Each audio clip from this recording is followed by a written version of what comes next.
In this video, we're going to talk about retention and specifically the manager's role in doing that.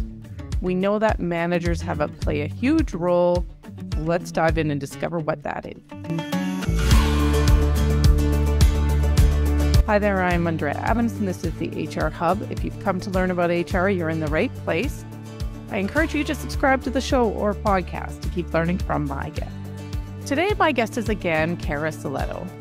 Cara is the Chief Retention Officer for Magnet Culture, and she regularly speaks at conferences about retention. She's written a book about retention, which is called Staying Power, and is in her background. She's also been called a game changer by Workforce Magazine. Hi, Cara. How are you? Hello, hello. Good to talk with you again. Well, thanks for being here. So we're talking about managers today. Remind us primarily why people leave or stay at an organization.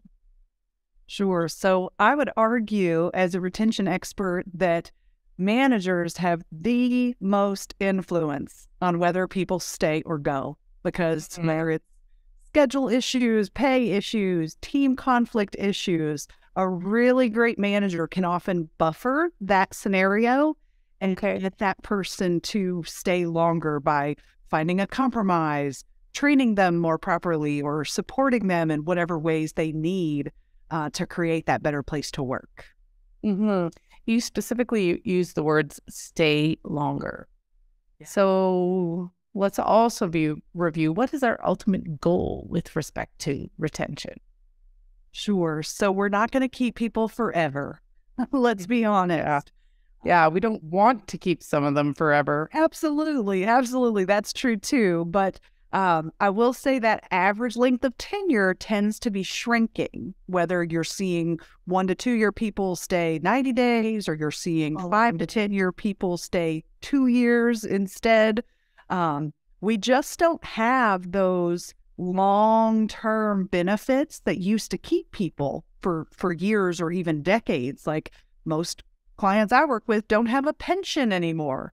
And honestly, even if you did offer a pension, no one under 40 believes you. So I don't think they're ever going to see those dollars that are promised to them, because in the news, we see that companies go under or they get out or it's underfunded over time and things like that. So we just have a different employer-employee relationship now. And we have to realize that it has to be mutually beneficial at all times. And the moment that the company doesn't need that talent anymore, they're going to let them go or cut their hours. And the moment that an employee doesn't think it's a fit anymore, they're going to walk away and go to a new opportunity. So if we focus on creating that mutually beneficial opportunity, then we can keep people longer by listening to them and really making sure that that fit stays a fit as long as we want them to stay. Okay. So what are some misconceptions about the role of managers? Are there any? Well, I would say the role of manager has significantly changed in the last 20 years. Because now we're asking most managers to be productive in their roles and not just to manage other people. So I'll give you an example. My mom was a corporate accountant, and she was what was called a frontline leader. She was over 5 staff accountants, and she was still a staff accountant herself. She wasn't really in management, but she was the frontline leader for those other 5 folks. Well, at that company, they gave 2 to 3 weeks of paid time off, and her team had been there a long time.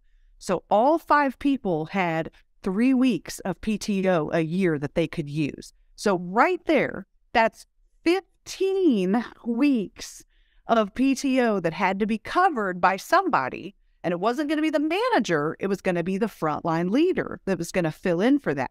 So my mom was given maybe 25% of everybody else's workloads that she had to get some of the reporting done and do her own work. But she had 75% of her time to go to the departmental meetings and learn what her team needed to hear.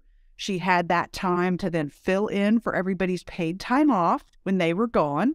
If they lost somebody, she filled the vacant role. She hired the new person and she would train them until they were fully productive.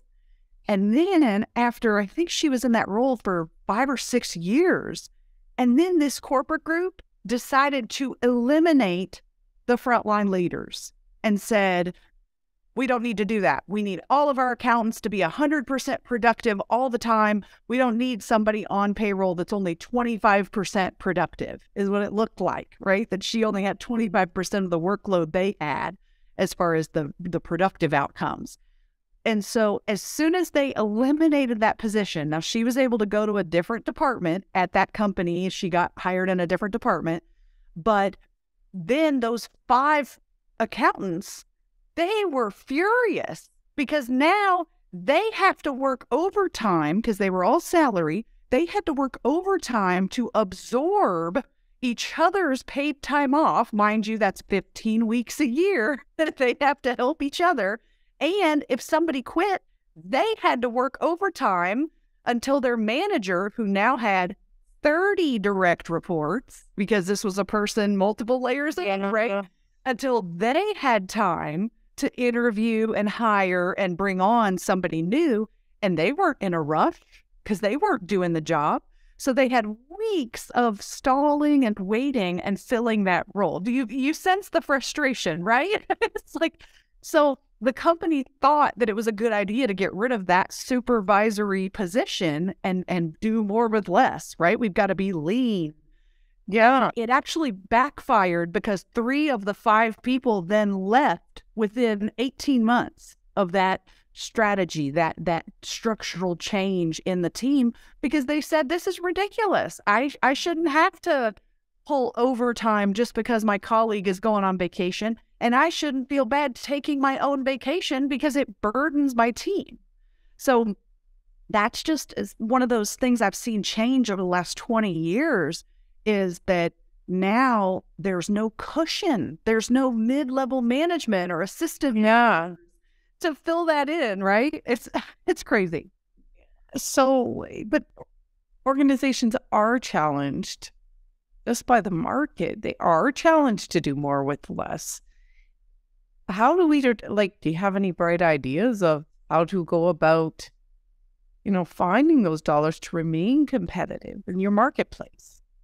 Sure. So if we think much bigger picture, this goes outside the realm of what most HR pros can get involved with, but we do often care more now about shareholders and about the stakeholders of the organization. And we know that executive pay has skyrocketed in the last 20 or 30 years. And then we say things like that of like, well, where are we going to get these dollars from? And how are we still going to hit our numbers? And I've seen lots of industries that I do business in, their margins are not what they used to be. And to some extent, we have to accept that. Now, there are innovations and automation, and there are some ways to be more efficient, but we cannot just keep asking people, do more with less, do more with less, do more with less. I explain that as kind of a pendulum that we swing. And we have swung the do more with less pendulum as far as it could possibly go. And the employees now are saying, no more. I cannot do more with less. And in fact, that's where we got last year's phenomenon of quiet quitting, because employees said, I am not going to keep doing more with less. I am simply going to do my job and do the best I can. And I'm not going to stress over these out of whack expectations anymore, because it's just not even possible. It's not sustainable.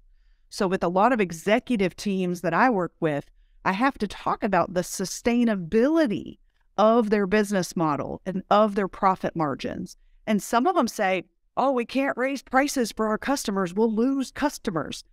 But if everyone in the industry is saying that, then it's time for everyone to then increase those prices in order to create a more sustainable model, if that's what it takes. So we're going to continue to see price increases over the next several years as industries realize it's their only option to keep up. And I'm not saying that's the best thing or the only thing. But I'll tell you, my clients right now, they're all planning on price increases on their products and services because of the labor costs going up and the difficulty to manage that situation. So if we're thinking about managers here, what are the key competencies they need to have aside from time, but that's not a competency, right? What competencies do they need to have to be retaining their employees well? Yeah, so I would say our number one request for training right now is emotional intelligence. Okay. It's been shown over and over that high EQ is a success factor for leaders.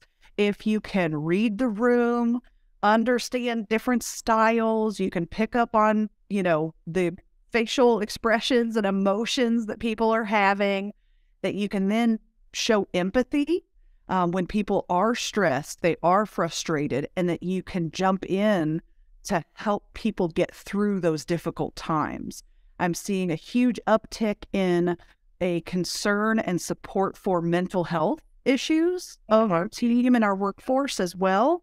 So really being able to identify those situations and being able to support or find supportive resources for team members that are struggling. And again, I mean, I know it's a 101, but the listening skills, if we are constantly just thinking about what am I going to say next and how am I going to communicate this out, well, how are you receiving information? Are you stopping long enough to really listen to your people as well? Because honestly, sometimes that's all an employee wants. They just want you to listen. They just want to be heard, and they don't even care if you fix it. They just want to get it off their chest and tell you how frustrated they are or overwhelmed they are or tired they are or whatever it is. And they want you to show that listening and empathy and understanding of their frustrating and overwhelming situation. So those are, on top of basic competencies of technical skill set to do your job and communication. I think those are some other competencies that I'm seeing really take the forefront right now. Okay, so on the flip side of that, at an individual level, and not sort of organizational practice, but individuals, what can a manager do? What are some 2 to 3 terrible management practices that are almost guaranteed to drive turnover? Ooh, okay, good one. So, what are some ways to drive people away? Yes, that's the question. Yeah, say things like, because I said so, that's why. People actually say that? Oh, absolutely. Absolutely. I still hear people say that because they are not, the alternative to that is explaining the why. If people ask you, why does it matter that I show up on time? Why do I have to wear this uniform? Or why do I have to have my camera on for our Zoom calls? Or why, whatever it is that people are pushing back on. A good manager should know the why behind that and not just because I said so. Or more often what I'm hearing is because the policy says so or because corporate says so. And then that mid-level manager is not filling in the gap. They just say, I don't know, it's because corporate says so. And that's their easy out for the why, when really the employees want to know why. Why do we have that policy? Why did corporate say so? Why does OSHA or HIPAA or any other regulatory body, why is that a rule? Because sometimes they don't understand why that has even been set as a rule or regulation. So that's a big one. Because the policy says so. That's one. Another big no-no is not thanking people enough. Oh. So if you have that, I still see managers who have that mindset from the 1900s that says, I am not going to thank you until you go above and beyond, because I will not praise mediocrity and I am not going to thank people for showing up when that's why they get a paycheck. Not going to happen. Oh man, do I ever hear that all the time? If we bring that old school approach in, you are going to lose a ton of workers. So hopefully HR pros, you don't have any managers at any level that are doing these things, right? That's the key, is making sure this is not happening out in the field or on the floor or anywhere. Because if they do not show appreciation, I mean, where can people go to get a paycheck now? Anywhere. So they absolutely have to show appreciation. Leaders at every level in the HR team have to show that appreciation. And sometimes they'll say, well, I want it to be genuine, and I'm not going to thank them for showing up. Well, that's when I get the managers. I have this great piece in our workshop where I make them dig way down deep, way down deep, and find, because they all have it, even maybe super deep, but it's there, to find the gratitude that they have for the people who actually show up and do their job. Even if that's all they do, they show up and they do the job and nothing extra. But we are, as employers and as leaders and bosses, we are absolutely grateful for the people that show up and do their job. So I try to recalibrate the thank you and appreciation meter on some of the managers who still have more of an old school mindset. And it's time to evolve with the workforce and really start to appreciate people on a regular basis. I love that. That so echoes an episode I did about recognition. And she said, and she was saying, recognition is what part of the solution to the turnover. Yes. And now you're saying the same thing, but just from the other angle. So there you go, people. Recognition. So what is HR's role in recognition? So I do think because the managers are so busy with their own jobs, their own meetings and responsibilities and conflict on the team and everything else, I think anything that HR can do to support the managers in these tactics. So it may sound simple or elementary, but can you send reminders? Can you put reminders on their calendars or remind managers to set kind of challenges and goals for them to thank one person every day this week for a very specific thing that you appreciate about them? And you can kind of set those healthy competition type challenges or just send daily or weekly reminders to those managers, because they're moving a million miles a minute in all different directions, just like you are. But you may be able to bring a little bit more structure to appreciation and other communication tools too. You know, that extends to other things about checking in genuinely with your people and tools to reduce conflict on the team. HR can usually help kind of feed some of those tools and tactics and reminders out to the managers in the middle of all the fires that they're fighting. What metrics should HR be reporting on with respect to turnover? So most companies are tracking their annual turnover percentage, right, of how many people left versus the total number of employees. And some of my clients, it's as low as 10 or 20%, but that's still a lot for them. And other clients with lower wage frontline workers, they have 120% turnover because the same positions turn over 5 times in 1 year sometimes. So that annual turnover percentage, it's good to know that. And certainly you'll want that on your metric scorecard. But another thing that we encourage you to do is we separate our workforce into 2 different buckets. One we call the trees. These are the deep-rooted folks in the organization, and they're much less of a flight risk. They could get poached or they might retire. They could burn out. Sometimes that happens, but most of the trees in the organization who've been there a while, they're not probably looking for another job and likely to go anywhere.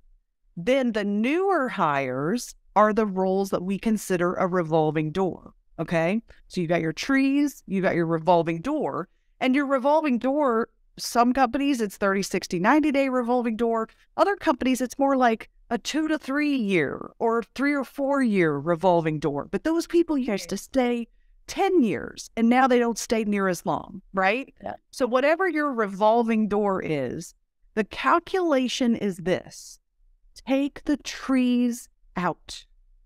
Take the people who've been there a lot longer than everyone else, take that out of your calculation, because they are probably skewing your calculation of turnover, because the revolving door might be getting faster and faster every year, but because you've got a whole lot of trees over here, it's not showing up as a very big number in your turnover. So instead, I want you to pull the last 5 or 10 years if you can, but definitely pull the last 5 years of hire dates and termination dates, okay? And figure out the average length of tenure for each of that year's new hires. So 5 years ago, what was the average length of tenure for the people that you hired 5 years ago? Then 4 years ago, what was the average length of tenure for those folks? 3 years ago, 2 years ago. And what most of the organizations I work with, what they find is the average length of tenure is shrinking. And those people are not staying 5 or 10 years. They're staying 1 year, 2 years, 3 years, and it continues to get smaller. So if you start calculating it that way instead, as what is our average length of tenure, then you can attack the real problems of, okay, why are these people leaving after only 6 months or after 18 months or whatever those magic numbers are for you? And you can get much more pinpointed on the strategies and the tactics to keep people longer through that dip, that particular dip in their tenure. Does that make sense? Gives me food for thought. Okay, so there's going to be people out there that are like, some of this is resonating. Where can they learn more? Sure. So I have the book Staying Power, as you mentioned. It's available on Amazon, Kindle, Audible. I am on LinkedIn as Cara Silletto. Okay. Constantly posting updates about the workforce market and retention strategies. And if you go to magnetvault, VAULT.com, that's our hidden page of downloadable retention resources. And you're welcome to go in there, and we've got all kinds of downloadable tools and templates, cost of turnover worksheet, all kinds of fun stuff. So hopefully something in the vault will also be a good resource for you. I'm going to check that out. All right. Well, thanks, Cara. That was insightful. I am going to think about this compression of roles and responsibilities, especially at the manager level, and see if I can spot signs of that playing out with my clients and take some of those tips and apply them. But we've reached the end of this episode. Thanks for watching out there. We'll catch you next time when I talk with another insightful guest.